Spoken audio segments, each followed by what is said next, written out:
Hello friends, welcome to the online education. This is the lecture number 10, subject C501 Industrial Chemistry and Inorganic Chemistry.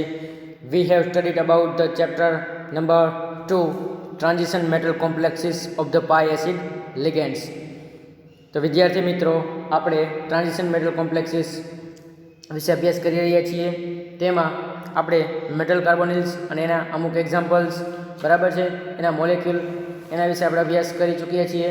હવે એક આપણું 10મું લેક્ચરની અંદર આપણે Mn2CO10 વિશે અભ્યાસ કરીશું. એનું સ્ટ્રક્ચર, મોલેક્યુલર સ્ટ્રક્ચર, એની ઇલેક્ટ્રોનિક કન્ફિગ્યુરેશન, એનો શેપ, એ બધા વિશે આજે આપણે અભ્યાસ કરીશું. Mn2CO10 molecule. હવે આગળ જોઈએ. Mn2CO10 is an important binuclear metal carbonyl. Mn2CO10 is an important binuclear metal carbonyl. It can be prepared by the action of MnX3 in solution with the IHF with the carbon monoxide at a 300 degrees Celsius temperature and 200 atmosphere pressure in the presence of sodium, magnesium, aluminium or R3 aluminium like reducing agents. According to 18 electron rule, as they have odd atomic number, they dimerize. In the case each of a manganese atom is linked with the 5 CO groups and directly bonded to the other metal atom as well as. હવે Mn2CO10 એટલે શું કીધું છે? તો કે Mn2CO10 is an important binuclear metal carbonyl. બાયન્યુક્લિયર એટલે કેવું? તો કે એની અંદર બે ન્યુક્લિયર છે, બરાબર છે. Mn2 બે મેંગેનીઝ મેટલ રહેલી છે એટલે બાયન્યુક્લિયર મેટલ કમ્પાઉન્ડ. બાયન્યુક્લિયર એટલે કેવું કે જેની અંદર એક જ સરખી બે મેટલ રહેલી હોય એને બાયન્યુક્લિયર કહેવાય. તો કે બે મેંગેનીઝના મોલેક્યુલ રહેલા છે એટલે કે બાયન્યુક્લિયર મેટલ કાર્બોનિલ છે. હવે એને આપણે કેવી રીતે પ્રિપેર કરવાનું? તો કે MnX3 એટલે કે હેલાઇડ. કોઈ પણ મેંગેનીઝની સાથે આપણે હેલાઇડની રિએક્શન કરવાથી આપણને શું મળશે? તો કે Mn2CO10 આપણો મોલેક્યુલ. એટલે કે MnX3 in a solution with IHF with carbon monoxide. Carbon મોનોક્સાઇડને 300 ડિગ્રી સેલ્સિયસ ટેમ્પરેચર અને 200 એટમોસ્ફિયર પ્રેશરે કેની પ્રેઝન્સમાં? તો કે સોડિયમ, મેગ્નેશિયમ, એલ્યુમિનિયમ, બરાબર છે, અથવા તો R3Al એટલે કે આપણો આલ્કાઇલ, અને એની સાથે R3 એટલે શું? તો કે આપણો મિથાઇલ એ વસ્તુ, મિથાઇલ ઇથાઇલ કોઈ પણ આપણે એ રિડ્યુસિંગ એજન્ટ એલ્યુમિનિયમ સાથેનો રિડ્યુસિંગ એજન્ટ યુઝ કરવાનો છે. અકોર્ડિંગ ટુ 18 ઇલેક્ટ્રોન રૂલ એટલે કે 18 જે ઇલેક્ટ્રોનનો જે આપણો રૂલ્સ છે એને ફોલો કરે તો એમાં કે એની જે ઇલેક્ટ્રોનિક કન્ફિગ્યુરેશન હશે અને એનો એટોમિક નંબર કેવો થશે? તો કે odd atomic number. The dimerize in the case of manganese atom is linked with the 5 CO groups. એક મેંગેનીઝ મેટલ છે એ 5 CO ગ્રુપ સાથે સંકળાયેલી છે અને બીજી મેંગેનીઝ મેટલ બીજા 5 સાથે સંકળાયેલી છે એટલે Mn2CO10 and directly bonded to the other metal atom as well as. અને જે બે મેંગેનીઝ છે એકબીજા સાથે કમ્બાઈન હશે. હવે આપણે આગળ જોઈએ Mn2CO10 વિશે. તો કે બે મેંગેનીઝ છે. હવે એક મેંગેનીઝની અંદર આપણે જાણીએ છીએ કે એનો 25 એટોમિક નંબર છે મેંગેનીઝનો. તેની અંદર કેટલા ઇલેક્ટ્રોન રહેલા છે? તો કે 25 ઇલેક્ટ્રોન. બે મેંગેનીઝ છે એટલે કેટલા ઇલેક્ટ્રોન થયા? તો કે 50 ઇલેક્ટ્રોન, બરાબર છે. ત્યાર પછી આપણે જોઈએ 50 ઇલેક્ટ્રોન રહેલા છે. હવે 10 આપણો કાર્બન મોનોક્સાઇડ લિગેન્ડ છે, બરાબર છે, આપણો 10 CO ગ્રુપ. તો હવે એમાં 10 ની અંદર કેટલા ઇલેક્ટ્રોન હશે? તો કે 2, બરાબર છે. તો 10 દુને કેટલા ઇલેક્ટ્રોન થાય? 20 ઇલેક્ટ્રોન. હવે 2 ઇલેક્ટ્રોન ફ્રોમ Mn બોન્ડ. હવે મેંગેનીઝ બે મેટલ વચ્ચેનો જે બોન્ડ હશે એની અંદર 2 ઇલેક્ટ્રોન હશે એટલે ટોટલ કેટલા થયા? તો કે 72 ઇલેક્ટ્રોન. 50 ને 20 70, 70 ને 2 72. ટોટલ આપણા મોલેક્યુલની અંદર 72 ઇલેક્ટ્રોન રહેલા હશે. એની કેલ્ક્યુલેશન આપેલી છે કે મેંગેનીઝનો 25 એટોમિક નંબર છે તો એની અંદર 25 ઇલેક્ટ્રોન, તો બે મેંગેનીઝ મેટલ તો કેટલા થયા? તો કે 50 ઇલેક્ટ્રોન. પછી 10 CO, બરાબર છે. તો CO ની અંદર કેટલા? 2 ઇલેક્ટ્રોન રહેલા છે એક CO ની અંદર. તો એવા 10 CO ની અંદર કેટલા થાય? તો કે 20 ઇલેક્ટ્રોન. તો 50 ને 20 70 અને 2 ઇલેક્ટ્રોન મેંગેનીઝ મેટલ જે બોન્ડ બને છે એની અંદર રહેલા એટલે 2 ઇલેક્ટ્રોન નહીં એટલે 50 ને 20 70 ને 2 72. 72 electron present in the hour molecule Mn2CO10. હવે આગળ વધીએ આપણે. Thus, each unit MnCO5 has 36 electron krypton atom to satisfy ion rule. હવે આપણો જે MnCO5 એટલે કે એક મોલિક્યુલ અને Mn2CO10 એટલે બે કમ્બાઈન થઈને Mn2CO10 બને છે, પણ MnCO5 હેઝ 36 ઇલેક્ટ્રોન, કેમ કે 72 ઇલેક્ટ્રોન છે ટોટલ, તો એના અડધા એટલે એક MnCO5 ની અંદર કેટલા મોલિક્યુલ ઇલેક્ટ્રોન હશે, તો કે 36 ઇલેક્ટ્રોન હશે, કેમ કે Mn2CO10 ની અંદર ટોટલ 72 ઇલેક્ટ્રોન છે, તો MnCO5 મોલિક્યુલની અંદર કેટલા ઇલેક્ટ્રોન હોય, તો કે 36, કેમ તો કે અડધા, બે પાસે અડધા ઇલેક્ટ્રોન રહેલા છે, એટલે ટોટલ 72 ઇલેક્ટ્રોન, અને MnCO5 પાસે 36 ઇલેક્ટ્રોન, લાઈક અ ક્રિપ્ટોન એટમની જેમ ક્રિપ્ટોન એટમમાં ક્રિપ્ટોન એટમનો એટોમિક નંબર શું છે, તો કે 36, તો 36 ઇલેક્ટ્રોન કેની પાસે રહેલા છે, તો કે ક્રિપ્ટોન એટમ પાસે, અને એવી જ રીતે same as well as MnCO5 પાસે, કેમ કે એની પાસે પણ 36 ઇલેક્ટ્રોન રહેલા છે, તો એ ક્રિપ્ટોન એટમ એટલે કયા રૂલને સેટિસ્ફાઈ કરે છે, તો કે ઇયાન રૂલને સેટિસ્ફાઈ કરે છે. The structure of Mn2CO10 is given in the figure where COMnCO આ રીતનો બોન્ડ બનેલો હશે, બે મેંગેનીઝ મેટલ વચ્ચે અંદર બોન્ડ બનેલો હશે, અને Mn જે મેટલ છે એનો બોન્ડ કેની સાથે બનેલો છે, તો કે CO સાથે બનેલો છે. Chain is linear and the two square planes consisting of 4 CO groups and one metal atom are staggered from the eclipse position by an angle of 45 degree. હવે એક મેટલ છે, મતલબ કે એક મેંગેનીઝ મેટલ એ staggered ફોર્મમાં ગોઠવાયેલી હશે, બીજી જે છે એ કેવા ફોર્મમાં છે, તો કે ઇક્લિપ્સ પોઝિશન, અને બે વચ્ચેનો જે એંગલ છે એ કેટલો બનતો હશે, તો કે 45 ડિગ્રી. આગળ વધીએ. આ રીતે આ છે એનું સ્ટ્રક્ચર જે આપણે અહીંયા જોઈ શકીએ છીએ. તો બે મેંગેનીઝ મેટલ છે એ એકબીજા સાથે કેવી રીતે કમ્બાઈન થયેલી હશે, અને Mn વચ્ચે કેવો બોન્ડ બનેલો હશે, અને CO વચ્ચે કેવો બોન્ડ બનેલો હશે એ આપણને જોવા મળે છે.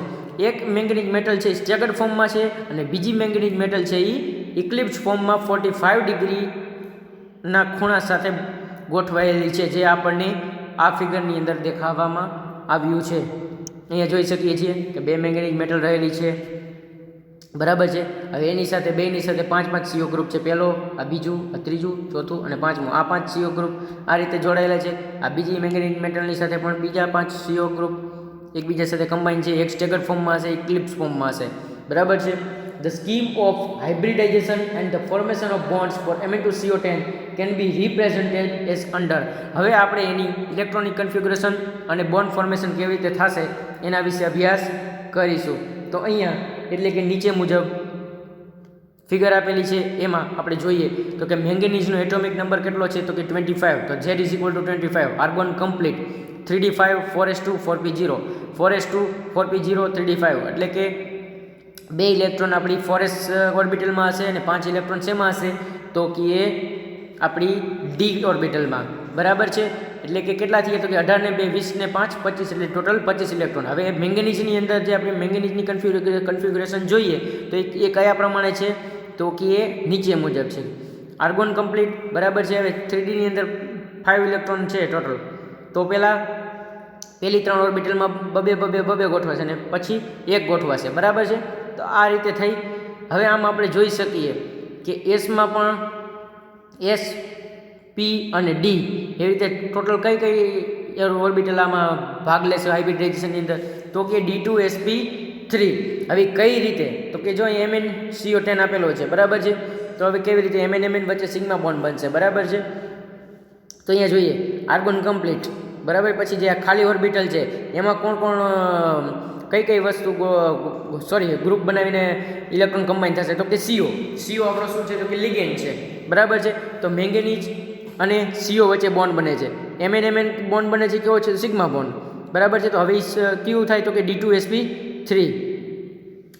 હવે આપણે આ રીતનું એની અંદરનું હાઇબ્રિડાઇઝેશન કેવી રીતે થશે એના વિશે કીધું, તો કે D2sp3. કેમ, તો કે ડીની કેટલી ઓર્બિટલ ભાગ લે છે, 2, એસની તો કે 1 અને પીની 3, તો કે D2sp3. તો આ રીતે આપણી હાઇબ્રિડાઇઝેશન થતું જોવા મળે છે D2sp3.